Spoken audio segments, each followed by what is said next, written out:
Morning, friends. Happy Sunday. Meghan Markle's half-brother. Who is this dude? Is this an old photo or a new photo? Because I literally do not recognise this guy's face at all.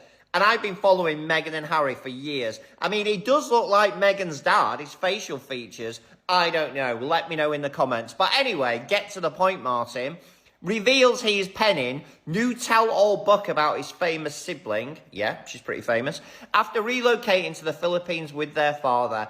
Well, who would have thunk it? That the guy wants money and the easiest way to make money is to write a book. But unfortunately, and I fear this, he is going to have to use some artistic license and some fantasy to make that book sell. Because nobody knows who he blooming is. So to shift it from the bookshelves, basically, guys, he's going to have to make stuff up. And, as ever, Harry and Meghan are deliberate targets by the UK media, fed by the palace. Meghan and Harry don't really need the sort of attention that this book is going to bring. They really don't. Wedding anniversary is coming up next week. Bad timing for this article, but you know the Daily Mail. They'll do anything to give Meghan and Harry a little dig. Shame there's no proper journalists working there anymore, right? Some proper journalists that might actually investigate some stuff that are true. Anyway, go away. You are great. Comments are open. Let me know what you think. I found the sold out look. So remember when our Duchess of Sussex was in New York City in April for the Times 100 event and everybody was wondering what this two-piece linen wide leg suit that she had on, which was Ralph Lauren, by the way, over $7,000 for her entire look. Well, I found it for less than $300. Expensive and luxury looking. This blazer, $46. The linen pants to match, $34. This cognac pump, you're going to make a little investment in it. It's $120. It's Ralph Lauren, by the way, the Lynette style. She actually wore Milano Blahniks. Found a great deal on this cognac belt. You get 2 in a pack, so you also get a black belt for $13. This handbag is $23. You get all of the jewelry, the bracelets, and the earrings for less than $30. And then this crisp white button-up for $18. I love how classic this look is. You can dress it up, dress it down, resort wear, vacation, business, whatever you want to do with it, you can use these pieces and interchange them in so many ways. This look I created is definitely giving the Duchess of Sussex energy without the royal price tag. I know all of us girlies are always on the budget, so this is a way to keep your coins in your pocket. If you want to snag any of them, I have everything outlined in my profile. If it ain't one thing, it's another. We have a viral Duchess of Sussex recipe that everybody is comparing her on. Oh, she must have got it from Martha Stewart, Anna Gardner. Are you kidding me? They probably got it from Julia Childs. And where do you think Julia Childs got it from? She got it from Lena Richardson, the first Black woman to ever have a cooking show during the Jim Crow era. We are all inspired by people throughout our lives. We can take those ideas and put our own spin on it and put it out into the world. And she absolutely has permission to do that. And she might be doing that with Love Meghan. But who cares? If you have an issue with her, then don't watch the show and be entertained by her. But definitely don't talk crap about it. She can do what she wants to do. She is creating her own lane, and y'all are just jealous about it because y'all too scared to do it. Please do not talk stuff about the Duchess of Sussex. She is doing her thing and she ain't bothering nobody. Stay in your lane and mind your business. Family meeting. Let me tell you the one thing about Pawpaw I will never forget nor forgive, because you're right, he is petty and he is small. And for those of you who don't know by now, Pawpaw is Charles.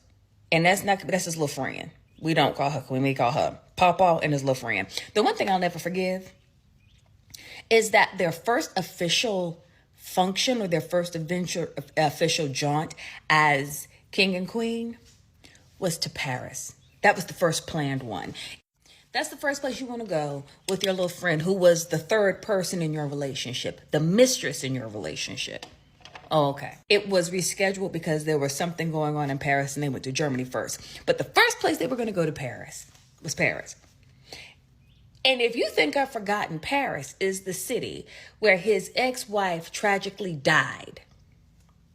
You're mistaken. Where the mother of his children was taken from them. That's the first place you're going to go to celebrate being king with your little friend. That I will never forgive, nor forget. And for me, it shows how petty he really is, or how small or henpecked he is with her. Because I don't know whose idea it was, and you can't tell me it was government. Paris, really? The very first place you go? Not buying it. He will be remembered for how he allowed his son and his daughter-in-law and his grandchildren to be treated, and how he sacrificed his beloved ex-wife for her. That's his legacy. Again, he is not the main character in his own life. And so here's the thing. There are too many coincidences regarding this man. Again, that's the first place you're going to go.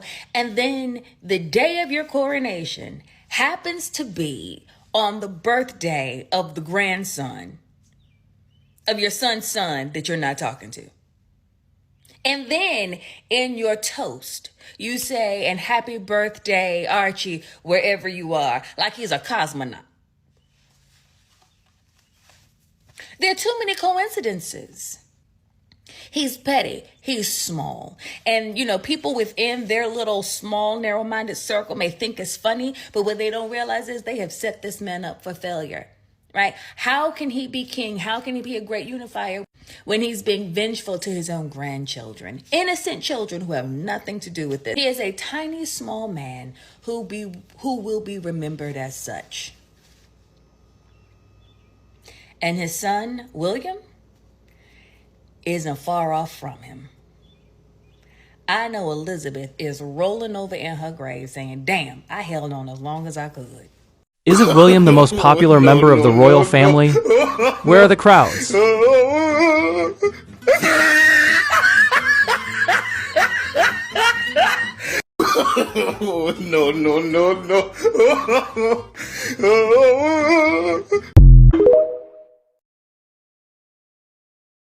Sarah Ferguson actually took her daughter, Princess Eugenie, to Diddy's yacht party. The infamous Diddy party was attended by several members of the royal family. Previously, Prince Harry and Prince William attended, and later, Sarah Ferguson even brought her daughter, Princess Eugenie, along to Diddy's yacht party. Sarah Ferguson and Prince Andrew announced their divorce in 1996, and at that time, Princess Eugenie was only 6 years old. To make up for any guilt she felt towards her daughter, Sarah decided to give her a memorable experience by taking her along to Diddy's yacht party. At the time, Princess Eugenie was only 16 years old, at the age of adolescent impulse, and Diddy's party was notorious for sex trade, so Princess Eugenie was likely involved in some unspeakable scenes. In addition, Princess Eugenie's father, Prince Andrew, was accused of involvement in sex trafficking in 2015 in the Epstein case, which caused Prince Andrew's family to suffer widespread public criticism. Many people expressed their strong displeasure with them, and even called for the family to be expelled from the royal family and the United Kingdom. Under public pressure, Queen Elizabeth finally decided to have Prince Andrew's family move out of Windsor Castle.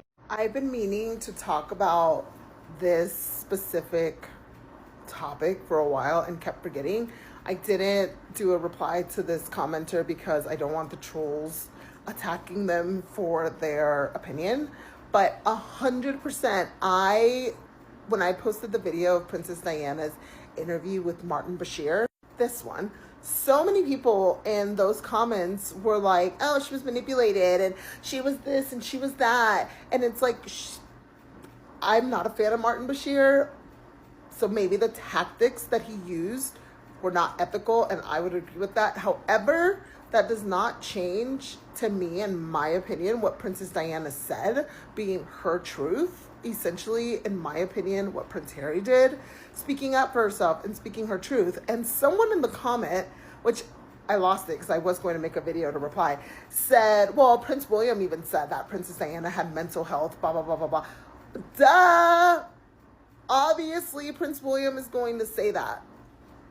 And I say that because he's the one that has the most to lose. Like, I feel like Prince William knows he's going to be king. He was bred to be king. Like, this is all he knows. And so it's obvious in my opinion, that he's never going to go against his dad, and he's never going to go against the institution. Like, it doesn't even make sense. I'm sorry. I just don't feel like he has that backbone to do so, like Prince Harry. And especially after seeing the treatment that Harry got, there's no way. Like, I just feel like Prince William will never, ever, ever, ever, ever stand up to his dad and stand up for the institution or stand up for his mom, because in my personal opinion, I've said this a million times, this lady was a teenager when Charles first laid eyes on her, and the things that he said about her, like, of course she's going to have mental issues, depression, and anxiety. Like, I can't even begin to fathom the treatment that she actually received. And so it makes perfectly good sense why she had the issues that she had. And it's obvious to me that William is going to say that. He called his mom paranoid. Someone said, well, William, Princess Diana confided in William. I don't believe a word that William has to say, because I feel like even if she spoke negative against Charles and the institution and Queen Elizabeth at that time, William, come on. It's obvious that he would never stand up against the institution, because he knows he's going to be king, and out of everyone, he's the one that has the most to lose. So anyway, I just thought that comment was really good. I appreciate the TikTok person that posted it. I just didn't want the plague to come after you, so that's the reason I didn't tag you. I hope you see this. Have a good day. Bye. We would be lying to ourselves if we said Meghan didn't experience any racism from this family. Those headlines are shocking. And if you don't believe me, let's just dive in and you can leave an explanation for the differences. So number one, we have a headline where Kate is holding her baby bump, and the headline reads, "Not long ago, pregnant Kate tenderly cradles her baby bump while wrapping up her royal duties ahead of maternity leave. And William confirms she's due any minute now." Whereas Meghan was touching her baby bump, and it says, "Why can't Meghan Markle keep her hands off her bump?" Experts tackle the question that has got the nation talk. Is it pride, vanity, acting, or a new age bonding technique? Whew. There was another one where Meghan got slammed for putting her hands in her pockets, and then apparently that's not allowed. And then the Queen was also putting her hands in her pockets. This one went pretty viral. You might remember about the avocado. So this came from the exact same tabloid, which was Express, who printed a story on Kate first that said, "Kate's morning sickness cure. Prince William gifted an avocado for pregnant Duchess." The same magazine publishes an article about Meghan, saying, "Meghan Markle beloved avocado linked to human rights abuse and drought. Millennial shame." Who writes these?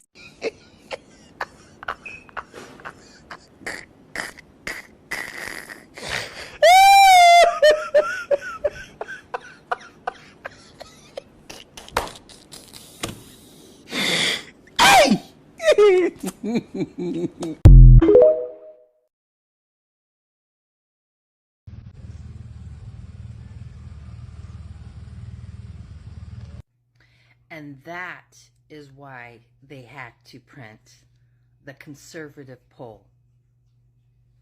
That was a formal event with barricades and security. And tens of people showed up. They had more security for William than the actual crown, the monarchists that show up. And have you guys noticed that there's a drop from the derangers? I have. It's interesting. The most popular people, according to their polls, cannot draw tens of people to an event that has a 300-year history. And if it has a 300-year history, then you would think that it's on the calendars of those people who claim to support them and adore them and would want to be there to see them in all of their regalia and their majesty. But oop, crickets. The difference between your propaganda headlines and the reality. They write their headlines for the egos of two small men, gaslighting their public into believing a reality that is not true. And it's sad to watch. The audacity of the headlines of these fake polls. White nationalists polling white nationalists.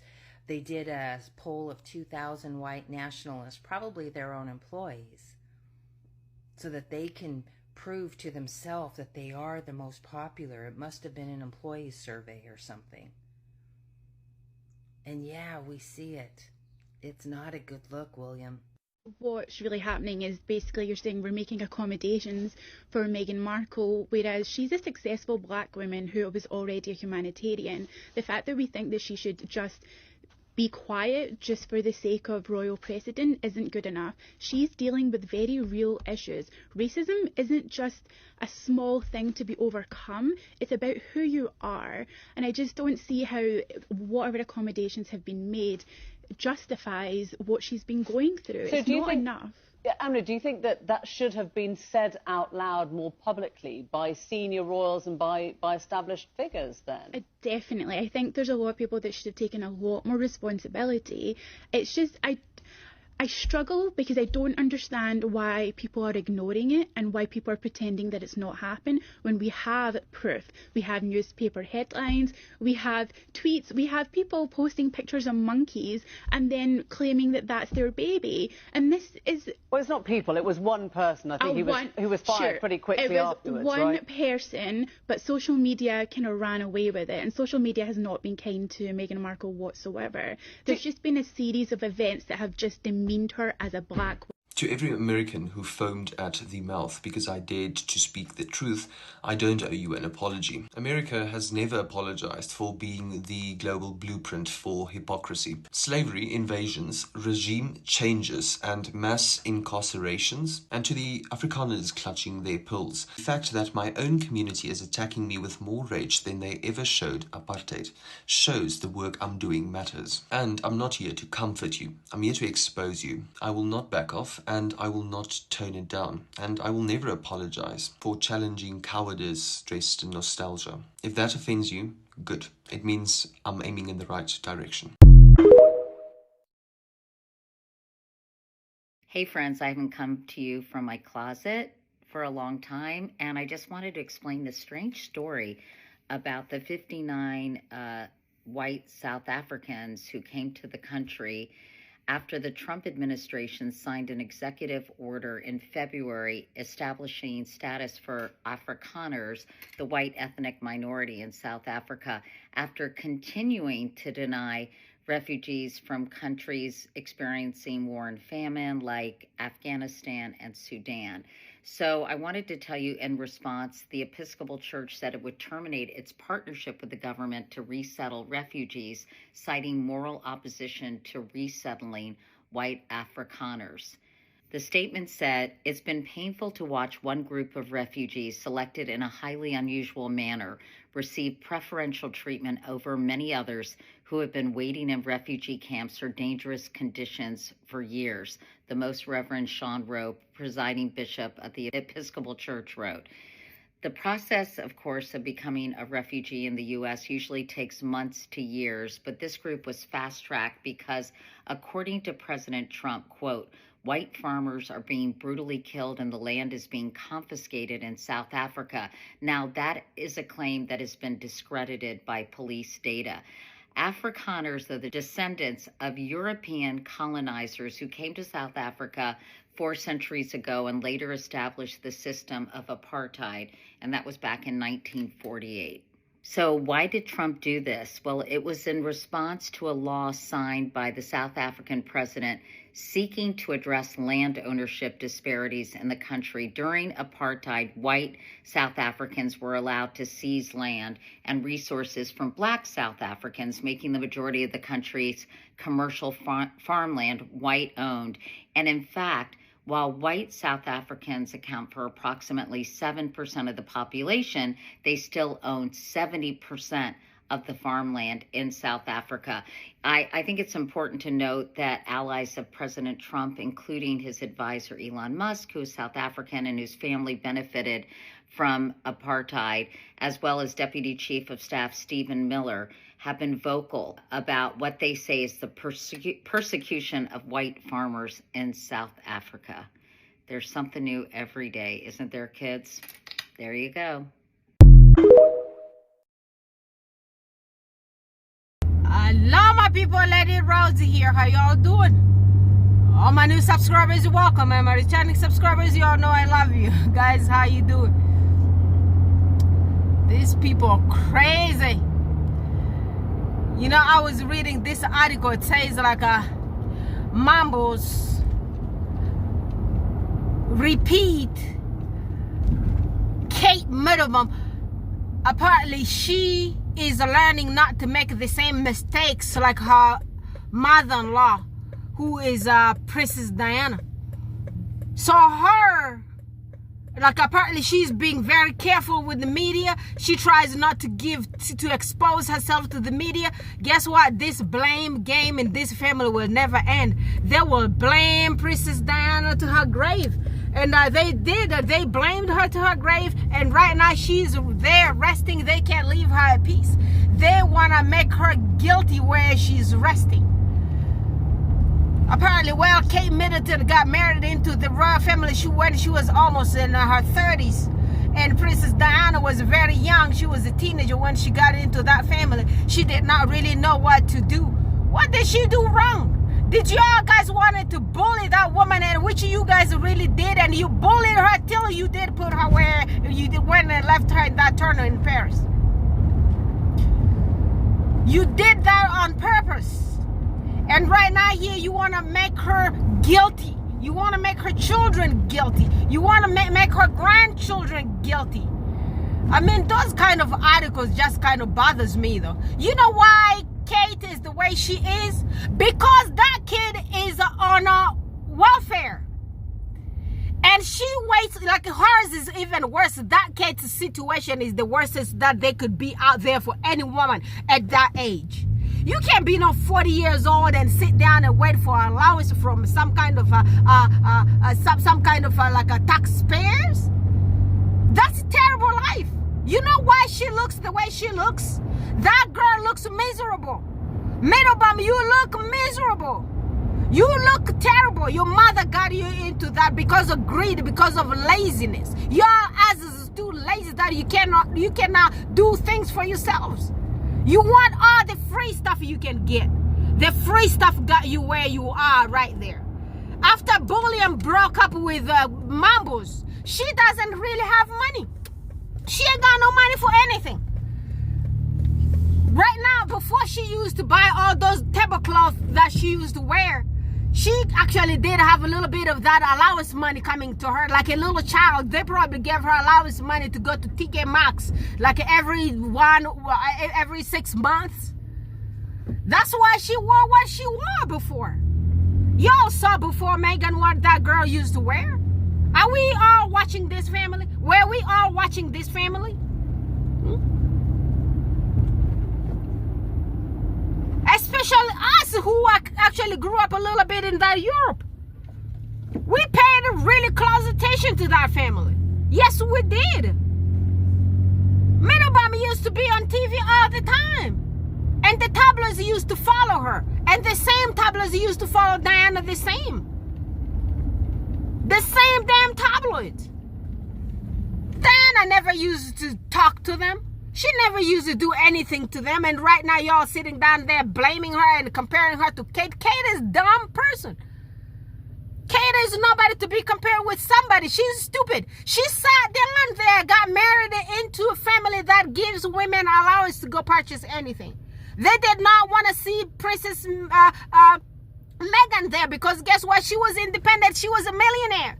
She came into the family. She was a millionaire. Meanwhile, Middleton's family was broke. Hustlers.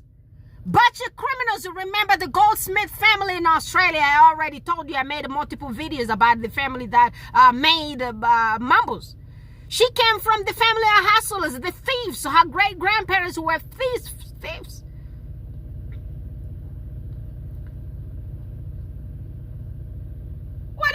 guys want to hear? What do you guys are sitting down there start comparing Princess Diana to this mess? She can't compare that wonderful woman to this mess. This one here is a mess. Princess Diana came into that family. She was a lady. She was an aristocrat already. They have all the everything. They have estates and all those good stuff. What do the Mambo's family have? They had party pieces that they robbed people. They took from others to build that business. You know, when you are taking anything from people, God doesn't bless those kind of businesses. God doesn't bless those businesses. You don't do your business on the back of others. You sow the seed, like it says in the Bible. Work hard, and then you're gonna get fruit from your labor. You don't just go there and just take people's money and think that you're gonna earn anything from it. That's exactly what Carol Middleton did with Michael Middleton. They took people's money and put it, invested it in the business, and then COVID came and wiped everything down. And because Mambo's relationship with Bullion was broken already, that's why Bullion couldn't come and save the family. And that was exactly when these people's divorce did happen. Bullion actually paid the tabloids and told them to go write the papers about the Middleton's broken family. Bankruptcy. They call them administration down there in the UK. They came and exposed everything here. That family was dragged left and right by the Daily Mail. Who is the head of Daily Mail in that family, in that horrible family? Of course, Bullion and Charlie Boy. And that Queen Mistress, that the home wrecker has the Tetler magazine on her. She has even everybody in her pocket. And but guess what? She is licensed to leak. She started leaking before that Bullion was born. She started leaking everything before even Princess Diana was married to that dude. She is certified in leaking stuff. And these tabloids actually have the audacity. It's like the audacity, the word audacity went on sale in those people's island. The audacity actually definitely went on sale, because you can't be comparing queen of people's hearts to this welfare recipient that is sitting down there with no damn thing. If she doesn't get allowance, she ain't got no money to purchase anything. You can't compare that one to anybody. That's why she was so intimidated by the Her Royal Highness the Princess Harry Meghan. She was so intimidated. She's like, how come we got this millionaire? She came out here, she has more than 10 million in her pocket. And here I'm sitting down, I ain't got no career. I can't talk. I can't do anything. I can't wash my ass. I can't do nothing. My husband is screwing some people out there. I am a mess. I need to help. Somebody need to come down here and help me get her out of here, because I just can't do it. Well, first of all, you need to sit down there and start learning how to bathe. Wash yourself. Wash those hairs.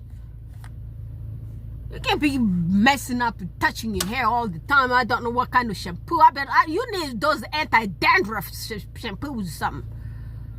Damn, Mumbles, you so dirty. I just can't smell you through the camera. I can't stand you and your mom. And damn, even your daddy. I want to see that dude eyes. I tell you, bye, Felicia. Guys, I need to focus on my driving. I got some little meeting somewhere around this school. I'll talk to you all guys again tomorrow. Please subscribe to all the Success Friendly channel, because damn, these people, they be pissing me off. I mean, the audacity is on sale on that island. That's all I can tell you. I love you. I'll talk to you all guys again tomorrow. Bye for now.